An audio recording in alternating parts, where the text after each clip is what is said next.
स्वागत करती हूँ आप सभी का अपने चैनल प्रभु कथा में। प्रार्थना करती हूँ अपने आराध्य से कि आप सब पे अपनी कृपा दृष्टि सदैव बनाए रखें। तो आज की कथा में लेके आई हूँ गोवर्धन पर्वत यानी गोवर्धन पूजा पे समर्पित आज की कथा है।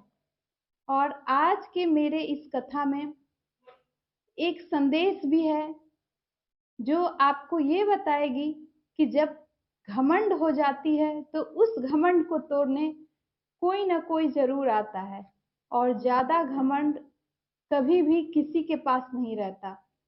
तो घमंड को तोड़ने के लिए भगवान जरूर आते हैं, और घमंड चाहे किसी का भी हो वो जरूर टूटता है। तो आज की कथा समर्पित है गोवर्धन पर्वत यानी गोवर्धन पूजा के रूप में। गोवर्धन पूजा पे आधारित आज की कथा है।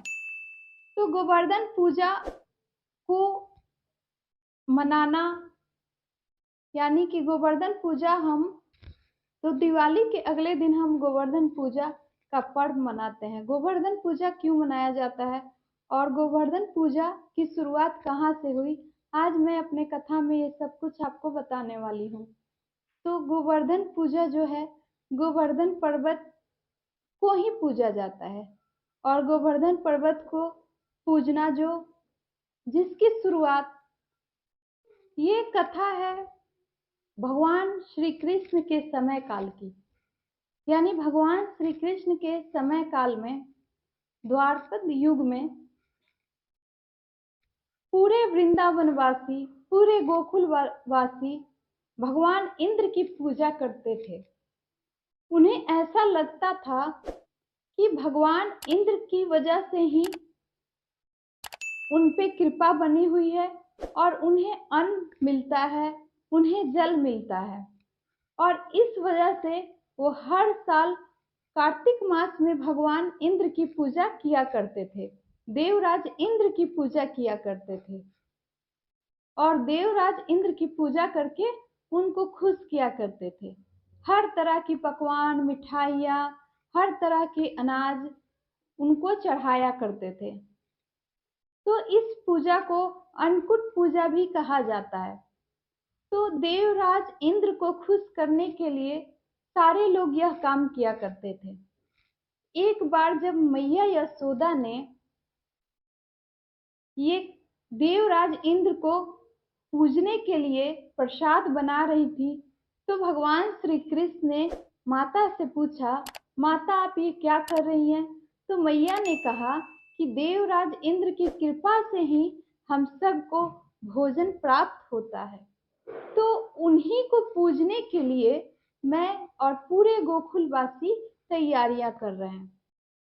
तो भगवान श्री कृष्ण ने मुस्कुराते हुए कहा कि मैया, हमारी जो गैया है वो तो गोवर्धन पर्वत पे चरनी जाती है। गोवर्धन पर्वत की वजह से ही हमें अन्न मिलता है। तो हम भगवान इंद्र की पूजा क्यों करते हैं, देवराज इंद्र की पूजा क्यों करते हैं? हमें तो गोवर्धन पर्वत को पूजना चाहिए।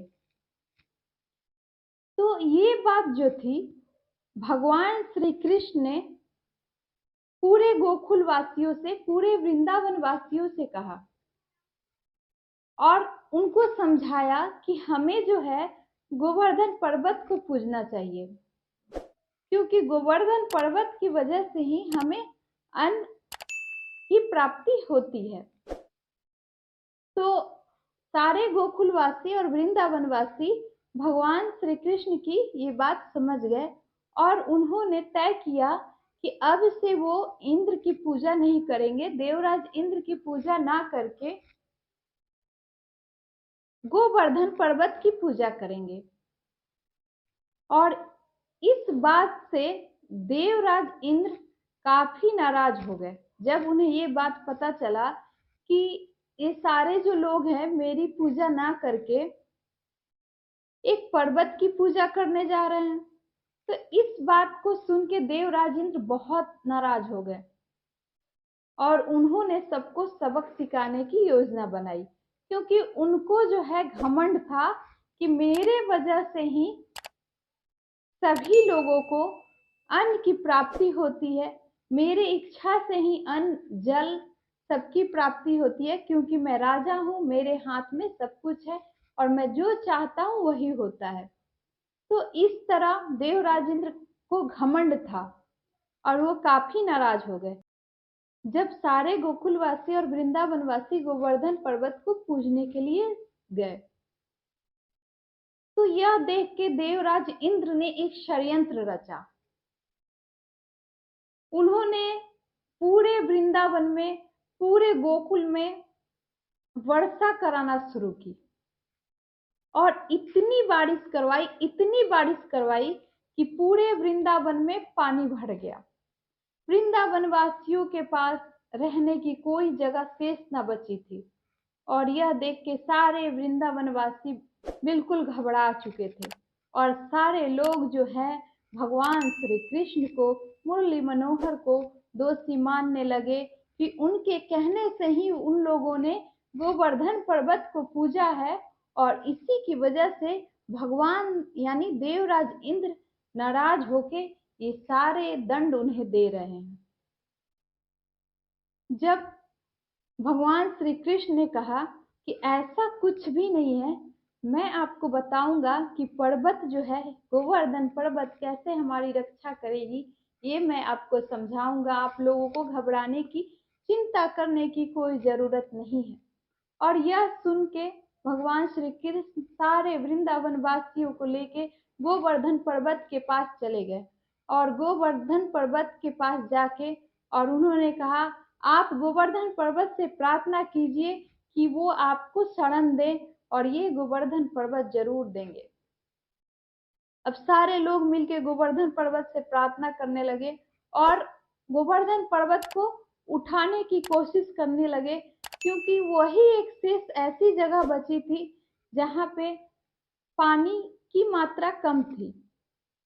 और भगवान श्री कृष्ण ने गोवर्धन पर्वत से प्रार्थना की कि अब आप सारे वृंदावन वासियों की रक्षा कीजिए और अपने छोटी उंगली पे भगवान श्री कृष्ण ने गोवर्धन पर्वत को उठा लिया और गोवर्धन पर्वत के नीचे सारे वृंदावन वासी आ गए और बारिश से बचने लगे।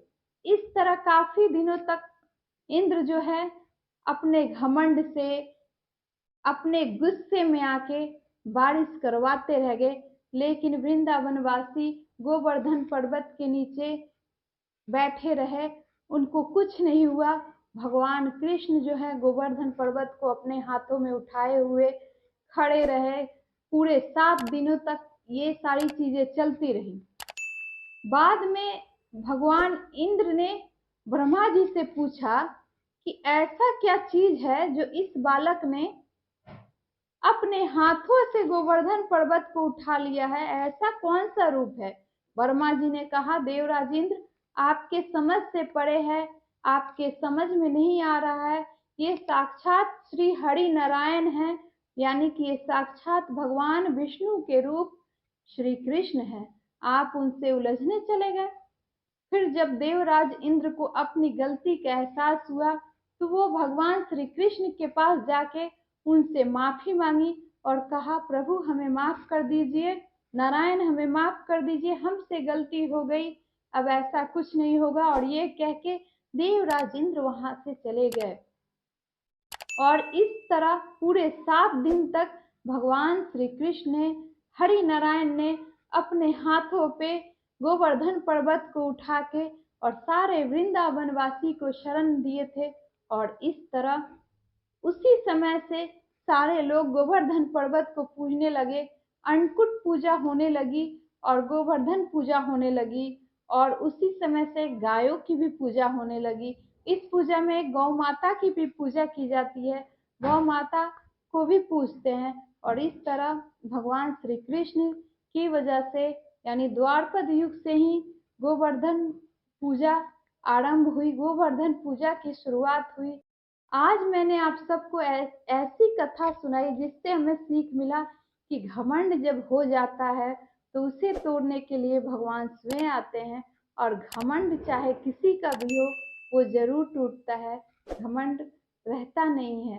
तो इस कथा से हमें कुछ सीखने को भी मिला और हमें ये जानने को भी मिला कि कि अन्नकूट पूजा क्या होती है, गोवर्धन पूजा क्या होती है और इसकी शुरुआत कब से हुई। तो आज की कथा यहीं तक थी। फिर मैं आप सभी के लिए बहुत सारी कथाएं लेके आऊंगी। इसी तरह आप देखते रहिए मेरा चैनल प्रभु कथा। तब तक के लिए बोलते हैं जय श्री राधे राधे।